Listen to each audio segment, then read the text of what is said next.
Selamat pagi anak-anak, bagaimana kabar kalian hari ini? Semoga kalian di rumah dalam keadaan baik-baik saja ya.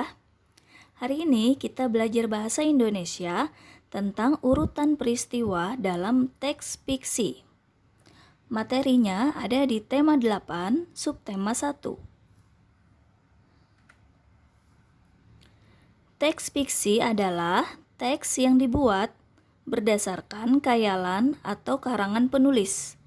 Contoh teks fiksi seperti drama, syair, puisi, cerpen, pantun, novel, fabel, dongeng, dan roman. Urutan peristiwa dalam cerita fiksi sering disebut juga urutan cerita, alur, atau plot. Unsur cerita. Yang pertama, ada tokoh, seperti pelaku dalam cerita. Kemudian watak, yaitu sifat atau perilaku tokoh dalam cerita. Latar atau setting, seperti latar waktu dan latar tempat. Amanat, pesan atau keteladanan yang dapat kita ambil dari cerita. Alur, yaitu urutan peristiwa.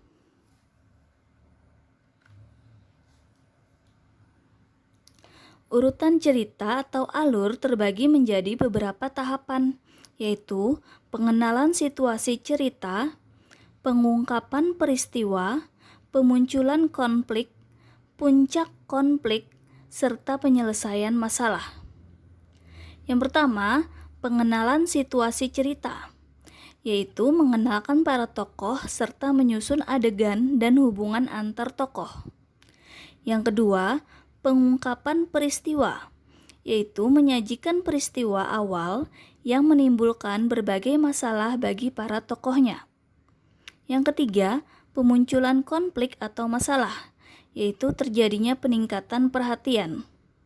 Yang keempat, puncak konflik atau masalah, yaitu bagian cerita yang paling mendebarkan.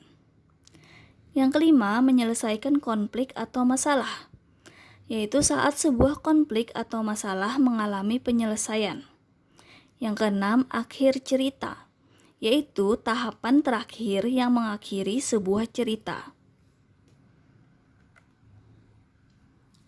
Jenis alur, yang pertama alur maju, teks disusun mulai dari bagian.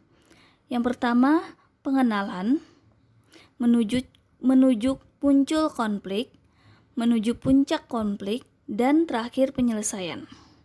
Kemudian alur mundur, teks disusun mulai dari bagian penyelesaian, puncak konflik, muncul konflik, dan pengenalan. Sedangkan alur campuran, teks disusun mulai dari bagian puncak konflik, pengenalan, muncul konflik, kembali puncak konflik, kemudian penyelesaian.